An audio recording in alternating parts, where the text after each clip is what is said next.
We are live. My saying my internet is.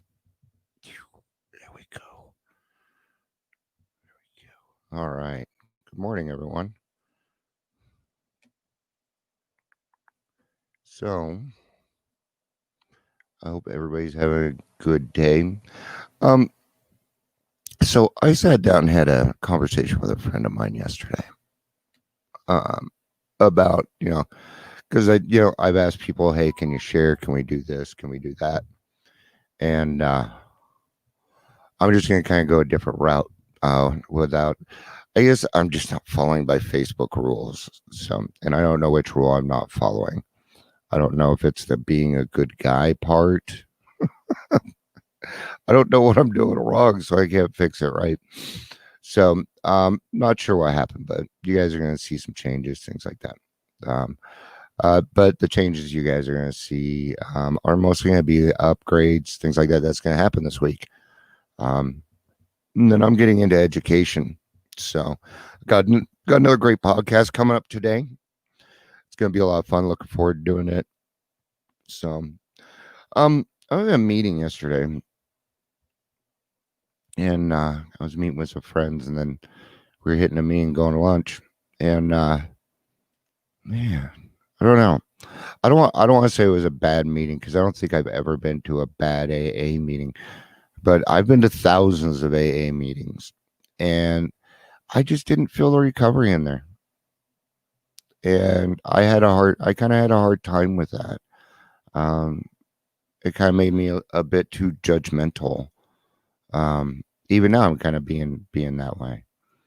Um, it only concerns me because I don't like to see AA suffer at all. But with everything going on too, it's kind of tough. But here's the thing: what are we willing to do to stay sober? Okay, um, you know, yeah, this whole coronavirus thing sucks. Okay, we can't get to our meetings. Can't get hugs. Can't do this. Okay, but aren't we done whining about it in meetings? I mean, seriously, at which point are we going to change our attitude on that? At which point are we going to say, well, it is what it is. We're going to do what we need to do, right? Now, I'm talking in general, guys. Okay. Maybe you're having a harder time with this. Okay. Now, yesterday, depression came up. And, I don't mind so much talking about, subjects like that. I really don't. But they need to stay in their place. Dion, I'm feeling depressed. Okay. How depressed? Is this something that this person can get over by talking? So let's do a little bit of talking. That's not quite working, because usually talking will take away, the hold it has on you. It gives it less power. All right. If not, then it tells us what to do in the big book. Go see a doctor. Go see your primary care physician. Most answers are in the big book. Well, all of them are in the big book. They're just not answers you want to hear. So we avoid them. So we ignore them, or we avoid what needs to be done or what we need to look at because it might be uncomfortable, right? But I'm telling you got to get over that hump. If you want recovery, you got to get over that hump because there's a big difference between sobriety and recovery. Um, it was cold down here and now it's getting too hot. So now I need my fan. Oh, creature comforts.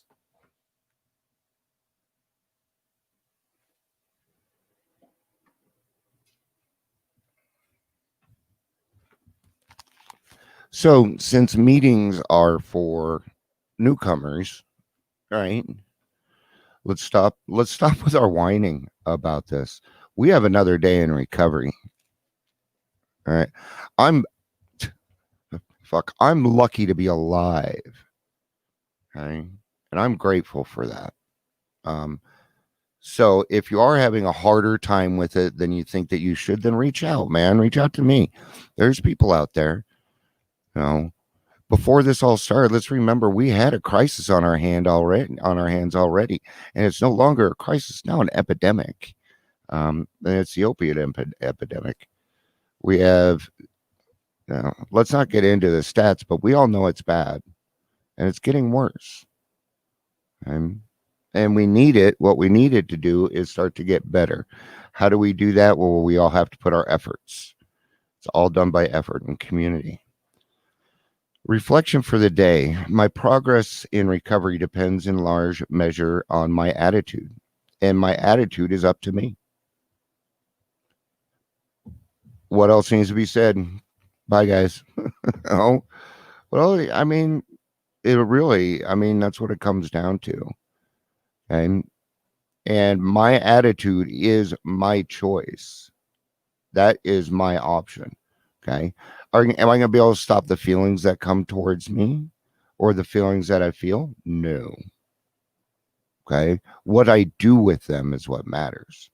Am I, when I get sad, am I overly sad? Do I tend to be sloppily sad? When I'm happy, am I abundantly happy? These are sways that we don't belong in. Okay, we have to live in the middle. There's serenity there. There's peace. And that's where I find a lot of my answers. It's the way I decide to look at things. Nobody can force an attitude on me. And they can't. Okay. And if you follow this, okay, then you won't be able to go around saying that person hurt my feelings. Okay. This happened and this is how it had affected me. Okay, let's be honest about it. I'm not saying that what they did didn't hurt you. Okay. I'm sorry that happened. It sucks. But what are you going to do about it? What's the correct action? Right? For me, a good attitude is a point of view unclouded by self-pity and resentments. There will be stumbling blocks in my path without a doubt, but the program has taught me that stumbling blocks can be turned into stepping stones. Okay? For everything bad, there's 2 or 3 things good that we can utilize it for. Do I believe, as Tennyson put it, that men may rise on stepping stones of their dead selves to higher things? Kind of morbid. I mean, I get it, but gosh, it's just kind of, it's kind of weird, I guess.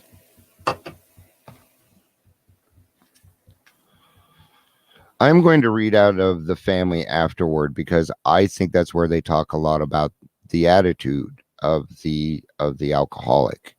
And I know, yes, it talks a lot about family. So if you don't have kids and wife, things like that, then insert mom and dad, uncles, close friends that you consider family. Okay.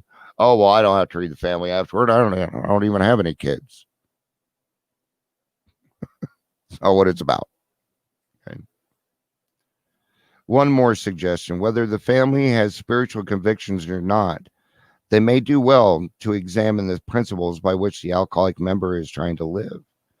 They can hardly fail to approve these simple principles, though the head of the house still fails somewhat in practicing them. Nothing will help the man who is off on a spiritual tangent so much as a wife who adopts the same spiritual program, making better practical use of it. I highly recommend that family members or people that were affected by your drinking go to Al-Anon, right? Alateen, ACA. ACA is really good. Adult Children of Alcoholics. And ACA is fantastic. And Al-Anon is fantastic. Okay. And they're doing well, by the way. There will be other profound changes in the household. Liquor incapacitated father for so many years that mother became head of the house. She met these responsibilities gallantly by force of circumstances. She was often obliged to treat father as a sick, wayward child. Even when he wanted to assert himself, he could not, for his drinking placed him constantly in the wrong. Mother made all the plans and gave the directions. When sober, father usually obeyed. Thus, mother, through no fault of her own, became accustomed to wearing the family trousers. Father, coming suddenly to life, often begins to assert himself. This means trouble unless the family watches for those tendencies in each other and comes to a friendly agreement about them.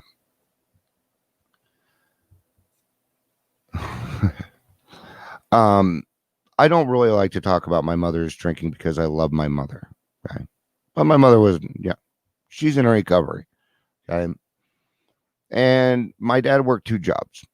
He worked a lot. Okay. And I was a latchkey kid. My older brothers were off doing their own things, and I took care of my little brother and sister. I raised them. I'm not saying I raised them their whole lives. Okay. But I paid the bills. That's how I learned how to forge my mom's signature. Wasn't old enough to get the shopping done. My mom was always pretty good about making sure there was food in the house. In fact, I don't remember a time when there wasn't food in the house. So, but I did the cooking. I made sure their homework was done. Then at night after I put them to bed, I'd go upstairs, sneak 2 beers from underneath my mother's bed, sit down, have a chew, and watch Taxi. So when my mom got sober and decided to take this part of the job over, I was pissed. I was pissed. I was mad. Flaming mad. Why? Because this is my job. And I felt like I was doing a really good job of it. Just come along and take it away from me. That, and I got pissed because nobody gave me credit. That was about the time my drinking went, and so my anger, and that was about the time that they locked me up. Yes, because that's what they did. They locked me up. All right. So I always like to let people know things are going to change. I think a good idea is having a family meeting once a week.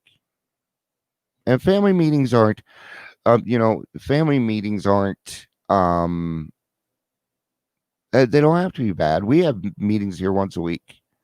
Okay. And it's just to discuss what's going on in the house. Hey, this is going on. I want to give you guys a heads up. It's about communication, things like that.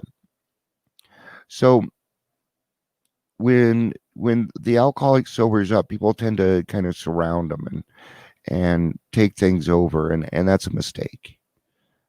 Do not do that. I know you want them to have every chance to make it, but the only way they're going to make it is by doing the work.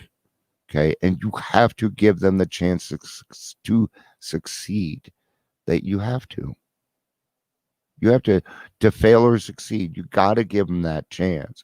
Because what happens if they do succeed? Just imagine how well that's going to stick with them, how good that's going to feel. Okay. Because really what they're trying to do is they're trying to tell you that they're sorry. They're trying to apologize to you right now, but they don't know how. So they're doing it by staying sober. And sometimes, and you know what? In the beginning, I don't want to say that's good enough because that's fucking fantastic.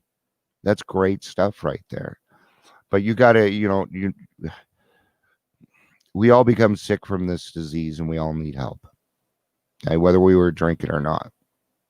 If you have a sober or if you have a drunk horse thief and you take away the alcohol, you have a sober horse thief. Okay? Still stealing horses. Got to change the behavior.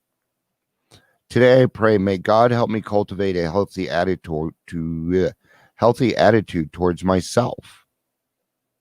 Yes, towards myself. Because where does it all start? It all starts and ends with me every single day. It's what I got. God, keep me from losing my spiritual stabilizers, which keep me level in purpose and outlook. Let me ignore self-pity, discouragement, and my tendency to over-dramatize. Let no dead weight burden throw me out of balance. Today I'll remember I can't be discouraged with God on my side. So when we go out today, maybe we're having a harder day. Some days are, some days I wake up and anxiety's in full swing. Yeehaw, right? Well, I take certain steps. before I come on here, before I do anything. Talk to God first, man. Have a cup of coffee, and realize that none of that is going on, right? It's been really cool because those have been going away lately. I'm down to like 2 nightmares a week, man. That's that's cool stuff, and it's helping me. But it is kind of confusing because now I wake up in the morning and I'm used to battling something. Now I have a little bit of time on my hands, so I got to fill up that time a little bit, with meditation or something, right? Yeah. So each day, what we do is we set ourselves up to succeed, right? And we do that by we start that by having a good attitude, okay? And even if we do have a bad attitude today, don't take it out on other people. Just don't, right? Go hold a door open for somebody and don't expect a thank you. Okay, go get out of yourself, and you're gonna find real quick that your problems just aren't that big. All right, guys. I will be back tomorrow for daily reflection. I love y'all. Peace out and have a day. Thanks for being here, Chris and Gary. Love you guys. Bye.